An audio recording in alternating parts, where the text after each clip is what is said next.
I guess it was probably about a year ago that our friend Ben showed up in my comment section claiming his mama was known far and wide for her homemade butter biscuits. He so graciously shared her recipe with me, and in turn, I shared the recipe with y'all. So over this past year, we have enjoyed Ben's mother's biscuits over and over, but I have tweaked my method of making them just a bit. The recipe's the same, the method's a little different. So in honor of Ben's mother, let's make some biscuits. Preheat your oven to 425 degrees. To a bowl, we're going to add 2 cups of sifted self-rising flour. Now place that bowl in the freezer. Remember that the colder that you keep your ingredients, the better. Now to my cast iron skillet, I'm going to add about a tablespoon of bacon drippings. Now pop that in the oven while it's preheating. Next, we're going to grate up 1 stick of frozen butter. Get the bowl of flour out of the freezer. Add the butter to the flour. Now I'm going to fork this butter into the flour. This is also known as cutting it in. So once everything's good and combined, I'm going to start adding in my milk. Now just add it in a little bit at a time. Make sure that milk is good and cold. Don't get it out and set it on the counter while you're working. Get it out of the refrigerator right before you're going to use it. Now normally I would use my hands for this, but in an attempt to keep everything cold,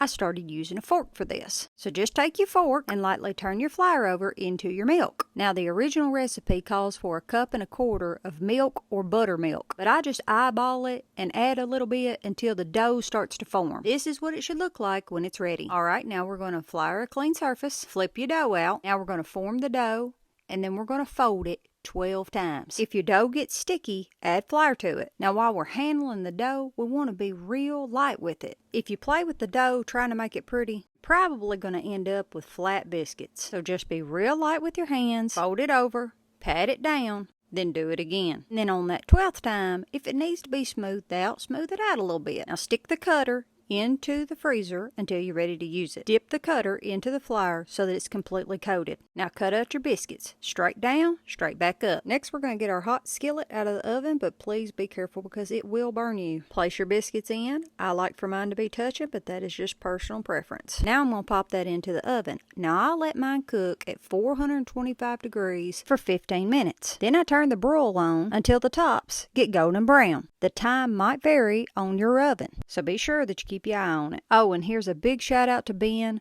for sharing his mama's recipe. May God bless you all, my friends. Y'all enjoy.